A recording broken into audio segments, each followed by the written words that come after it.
যোৱা 116 সংখ্যক ডিব্ৰুগড় বিশ্ববিদ্যালয় কৌৰ সভাই আমাৰ মৰমৰ শিল্পী জুবিন গাৰ্গৰ মৃত্যুত গভীৰ শোক প্ৰকাশ কৰিছে আৰু লগতে জুবিন গাৰ্গৰ গীতসমূহৰ চিৰযুগমীয়া কৰি ৰখাৰ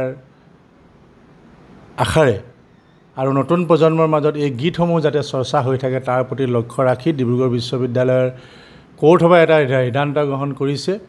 যিটো ইউথ ফেষ্টিভেল আমাৰ অনুষ্ঠিত হয়, এইবাৰ আমাৰ দুলীয়াজান কলেজত অনুষ্ঠিত হ'ব। এই দুলীয়াজান কলেজত যিটো ইউথ ফেষ্টিভেল হ'ব, সেই ইউথ ফেষ্টিভেলত যিটো শ্ৰেষ্ঠ গায়কৰ বঁটা, এইবাৰ জুবিন গাৰ্গ শ্ৰেষ্ঠ গায়ক বঁটা হিচাপে প্ৰদান কৰা হ'ব। এই বঁটাত থাকিব নগদ ধন, বিশ্ববিদ্যালয়ৰ চিলমোহৰযুক্ত এখন চাৰ্টিফিকেট আৰু এটা চলন্ত ট্ৰফি।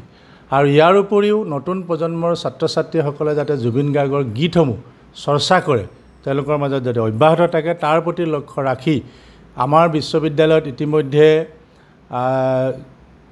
ভূপেন্দ্ৰ সংগীত হয়, পাৰ্বতী প্ৰসাদ বৰুৱাৰ সংগীত হয়, বিষ্ণু ৰাভা সংগীত প্ৰতিযোগিতা হয়, জ্যোতি সংগীতৰ প্ৰতিযোগিতা হয় আৰু এইবাৰ পৰা নতুনকৈ জুবিন সংগীতৰ এটা প্ৰতিযোগিতাও অনুষ্ঠিত হ'ব। আৰু অহাবাৰলৈ আমাৰ দুলীয়াজান মহাবিদ্যালয়ত এই ইউথ ফেষ্টিভেলটো অনুষ্ঠিত হ'ব।